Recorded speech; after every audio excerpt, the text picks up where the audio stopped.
Dari betul hari ini setelah memasuki hari yang ke-13 sejak kehilangan pesawat MH370, seluruh rakyat Malaysia berasa amat simpati dan sedih, terutamanya kepada ahli-ahli keluarga kerana belum ada lagi closure terhadap insiden ini. Dalam tempoh ini, rakyat Malaysia dari semua kaum dan agama telah menunjukkan satu semangat bersatu padu dalam mendoakan keselamatan penumpang-penumpang dan anak-anak kru di dalam MH370. Setiap hari dan setiap malam, masjid-masjid di seluruh negara mengadakan solat hajat. Gereja-gereja, tokong-tokong, kil-kil Hindu dan Buddha juga turut mendoakan keselamatan pesawat tersebut dan juga mendoakan keselamatan penumpang-penumpangnya.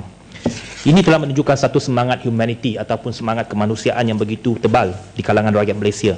Dan ini merupakan satu contoh yang sangat baik di kalangan rakyat Malaysia, kerana apabila kita menghadapi krisis yang sebegini, rakyat Malaysia telah bersatu padu dan menunjukkan satu semangat untuk bersatu padu dan bersama-sama dalam kita mendoakan keselamatan. Kita di semua dalam Pakatan Rakyat dan semua dalam Dewan Rakyat ini sudah tentunya akan menyokong segala usaha untuk mencari dan menyelamat ataupun search and rescue operation dalam peristiwa ini, dan kita mengharapkan supaya operasi search and rescue ini dapat dipercepatkan dan dapat diselesaikan dalam kadar yang segera.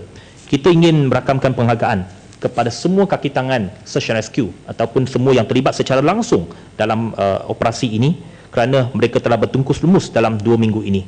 Bukan sahaja di kalangan kaki tangan awam dalam negara kita, kita juga menghargai sumbangan dan juga bantuan daripada negara-negara asing dan kerajaan-kerajaan asing yang telah memberikan bantuan secara sepenuhnya dalam usaha operasi SNR ini. Hakikatnya operasi search and rescue ini merupakan satu operasi yang berskala global, yang bukan sahaja besar tetapi unprecedented dalam sejarah aviation di seluruh dunia. Memang kita mengakui bahawa tugas SAR ini adalah satu tugas yang sangat mencabar kerana skalanya begitu besar dan tidak pernah berlaku, dan sudah tentunya ini memberikan satu cabaran yang begitu besar kepada operasi dan juga kaki tangan yang terlibat secara langsung dalam perkara ini. Penghargaan juga diberikan kepada sukarelawan-sukarelawan yang telah membantu memberikan khidmat kaunseling kepada ahli-ahli keluarga penumpang. Kita tahu bahawa frontline officers kita, pegawai-pegawai di barisan depan kita menghadapi ataupun menerima banyak tekanan, terutamanya daripada ahli-ahli keluarga. Kita sudah tentunya faham perasaan dan emosi ahli-ahli keluarga yang sentiasa mengharapkan berita yang terbaru. Dan kita mengharapkan bahawa sukarelawan-sukarelawan ini ataupun pegawai-pegawai di frontline ini sentiasa bersabar dalam memberikan khidmat kaunseling kepada ahli-ahli keluarga yang kadang-kadang mungkin memarahi ataupun menunjukkan emosi mereka kepada pegawai-pegawai ini.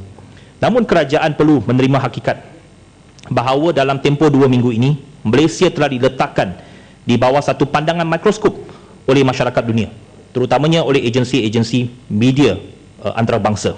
Memang ada banyak kritikan dan teguran dari pelbagai pihak, terutamanya dari segi pengumuman ataupun pengurusan dan penyampaian maklumat yang banyak bercanggah dan telah menimbulkan pelbagai spekulasi dan pelbagai teori selepas maklumat-maklumat ini dikeluarkan. Kita merasakan ini merupakan satu kelemahan. Jangan pula kerajaan apabila ada teguran ataupun kritikan mengatakan bahawa ini adalah dipolitikkan, kerana tidak ada sesiapa yang mahu mempolitikkan isu ini. Tidak ada sesiapa yang berfikiran waras mahu mempolitikkan peristiwa ini. Kita sepatutnya mengambil iktibar dan contoh apabila Perdana Menteri Australia boleh setiap pagi memberikan maklumat terbaru di Parlimen Australia. Mengapakah Perdana Menteri kita tidak datang ke Parlimen, ke Dewan Rakyat untuk menjawab persoalan-persoalan ini setiap pagi semasa Dewan Rakyat bersidang? Dan dalam tempoh 2 minggu ini memang setiap hari Dewan Rakyat bersidang, dan sudah tentunya kalau Perdana Menteri sendiri datang memberikan maklumat yang terbaru, ini ada kredibiliti yang lebih tinggi. Kerajaan juga perlu menerima kritikan ini dan kritikan-kritikan dan juga pandangan-pandangan ini, kerana semua merasakan bahawa kita perlu menambah baik usaha-usaha kita. Kita mengecam sekeras-kerasnya sekiranya ada mana-mana pihak yang cuba mengaitkan perkara ini, terutamanya dengan Yang Berhormat Ketua Pembangkang.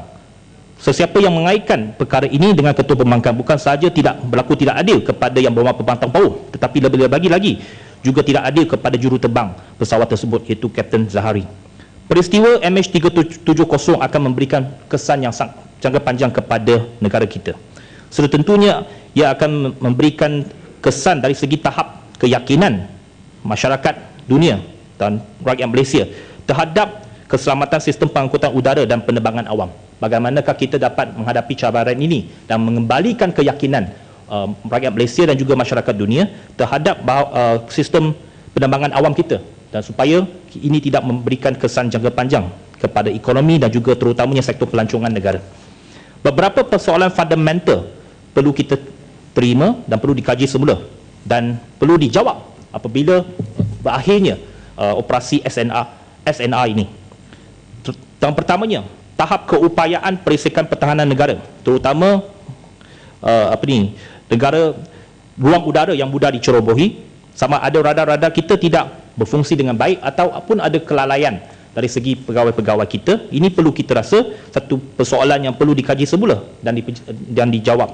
Yang keduanya ialah tahap keselamatan di kaunter-kaunter immigration kita, terutamanya di pintu-pintu masuk utama kita. Kalau di lapangan terbang antarabangsa Kuala Lumpur yang merupakan satu lapangan terbang yang paling utama dalam negara kita, yang mempunyai peralatan-peralatan yang paling canggih, pun tidak dapat mengesan bahawa ada orang yang menggunakan pasport palsu. Apatah lagi kalau di pintu-pintu masuk di tempat-tempat lain yang mungkin tidak mempunyai tahap keselamatan yang begitu canggih. Ketiganya ialah kita juga perlu mengkaji semula SOP, Standard Operating Procedure, untuk menangani satu krisis yang besar. Dalam peristiwa ini menunjukkan bahawa kita ada kelemahan dari segi crisis management, di mana crisis management kita tidak berada di satu tahap yang sentiasa bersedia, dan line of command itu tidak begitu terang. Kerana pada beberapa hari-hari pertama selepas peristiwa ini berlaku, kita menampak bahawa ada banyak kecelaluan dari segi line of command itu. Seolah-olah ada jurucakap yang berlainan dalam sesuatu perkara itu, dan ini menimbulkan banyak spekulasi dan kelemahan dalam penyampaian maklumat yang paling mutakhir kepada masyarakat umum. Parlimen Malaysia sebagai badan perundangan yang tertinggi di negara kita perlu menunjukkan satu contoh yang baik dan memberikan satu mesej kepada dunia luar bahawa kita amat prihatin dalam perkara ini dan perlu mengambil satu tindakan yang sewajarnya. Seperti yang dikatakan oleh Yang Berhormat Kelang Patah di Parlimen Australia, sentiasa maklumat-maklumat yang terbaru dimaklumkan kepada Parlimen. Tetapi Parlimen Malaysia seolah-olah tidak diberikan maklumat yang terbaru. Apabila ada taklimat, hanya bagi kepada sebahagian saja ahli Parlimen, tetapi bukannya semua ahli Parlimen. Kita mahu tunjukkan bahawa dalam kita menghadapi krisis kehilangan pesawat MH370 ini, yang merupakan satu krisis yang akan memberikan satu kesan jangka panjang kepada negara kita, kita perlu menunjukkan bahawa kita boleh menjangkaui perbezaan politik. We can rise above politics, dan kita perlu menunjukkan satu contoh baik bahawa Parlimen bersatu padu dalam menangani perkara ini. Justru itu, Datuk Yang Pertua, saya ingin menggunakan Peraturan Mesyuarat 261A dan juga Peraturan 30/1 untuk meminda usul ucapan terima kasih kepada Yang di-Pertuan Agong, kerana dalam ucapan Yang di-Pertuan Agong juga ada menyebut dalam perkara ini, dan saya rasa sudah tentunya sewajarnya Dewan Rakyat dan Parlimen ini perlu menyatakan dalam usul ini berkenaan dengan peristiwa ini. Jadi dengan itu saya ingin menggunakan Peraturan 261A kalau dibenarkan oleh Datuk Yang di-Pertua, dan juga bersandarkan kepada Peraturan Mesyuarat 30/1 meminda usul-usul yang berbunyi, dalam usul yang dibuat oleh Yang Berhormat Tan Sri Datuk Seri Utama Syarif bin Abdul Samad Johor Bahru, dan masalah dicadangkan bahawa suatu ucapan yang tidak sepertinya dipersembahkan kepada Seri Paduka Baginda Yang di-Pertuan Agong. Demikian bunyinya: ampun tuanku, Patik Yang di-Pertua dan ahli-ahli Dewan Rakyat Malaysia di dalam persidangan Parlimen memohon ampun mempersembahkan suatu ucapan yang ikhlas daripada Majlis Dewan Rakyat, mengucapkan berbanyak-banyak syukur dan berjunjung kasih kerana titah ucapan Seri Paduka Baginda semasa membuka penggal kedua Parlimen yang ke-13. Dan saya ingin mencadangkan supaya perkataan-perkataan itu ditambah seperti berikut: dan bahawa Dewan Yang Mulia ini juga mengambil ketetapan untuk menyatakan sokongan penuh kepada semua usaha operasi mencari dan menyelamat atau search and rescue operation dalam krisis kehilangan pesawat MH370, dan memutuskan bahawa sebuah jawatan kuasa pilihan khas Parlimen perlu ditubuhkan serta-merta untuk menyiasat segala aspek yang melibatkan peristiwa kehilangan MH370. Saya memohon petua daripada Yang Pertua Dewan Rakyat supaya kalau kita boleh menggunakan Peraturan 261A, maka usul ini dibenarkan, pindah usul ini dibenarkan serta-merta, dan sekiranya perlu memerlukan sokongan daripada ahli-ahli yang berhormat yang lain, saya yakin bahawa ahli-ahli rakan-rakan saya dalam Pakatan Rakyat sudah tentunya akan menyokong. Dan saya berharap bahawa pindahan usul ini bukan sahaja mendapat sokongan daripada Pakatan Rakyat, tetapi juga saya menyeru kepada pihak backbencher supaya menyokong pindahan usul ini, Kerana saya rasa tindakan yang paling sewajarnya ialah Dewan Rakyat perlu menubuhkan jawatan kuasa pilihan khas Parlimen untuk menangani perkara ini. Kerana saya rasa dalam peristiwa ini, usaha itu tidak berhenti saja setakat operasi search and rescue, tetapi lebih besar daripada itu, dan saya harap Datuk Yang Bertuah boleh membuat satu keputusan serta-merta. Penjelasan. Adakah berhormat daripada Serma bersetujui bahawa oleh kerana ada menteri di sini, menteri dalam jabatan Perdana Menteri yang bertanggungjawab mengenai National Unity dan National Reconciliation, bahawa kita pun harap bahawa bukan sahaja ahli-ahli Parlimen, semua ahli-ahli Parlimen, tak kira Pakatan Rakyat atau Barisan Nasional, tapi menteri-menteri pun boleh memberi sokongan yang kuat. Oleh kerana kalau dalam perkara ini above national interest, above party politics, kita tidak boleh bersatu padu. Mana ada national unity dan national reconciliation, ada apa-apa harapan. Dan kedua, bukankah oleh kerana dalam multinational search and rescue operation ini yang terbesar sekali dalam sejarah dunia, yang melibatkan 26 negara, yang meliputi kawasan begitu luas, bukan sahaja mungkin kita perlu bukan sahaja satu siasatan Malaysian Parliament, tetapi mungkin satu multinational parliamentary inquiry, dan ini akan berasas kepada keupayaan kita di Malaysian Parliament kita untuk memulakan satu siasatan above politics, dan kita perlulah memberi satu contoh kepada negara-negara yang lain. Bukan sahaja kita mahu perpaduan antarabangsa supaya untuk selesai masalah ini, kita pun mahu satu multinational parliamentary united effort. So, oleh kerana kita perlu kepakaran negara-negara yang lain dan pun pengalaman negara-negara yang lain, kalau kita mahu dapat tahu mana tempat itu, mana mereka sudah kapal terbang itu dah hilang. Dan inilah hal yang ke-13, kehilangan kapal terbang itu, pesawat itu. Ada ahli-ahli Parlimen yang main-main saja. Mereka tidak ada hati, mereka irresponsible, unconscionable, dan perlu dikukuhkan kalau ini benar. Ini 13 hari, 239 orang nyawa pangkat main-main. Dan saya harap begitu itu.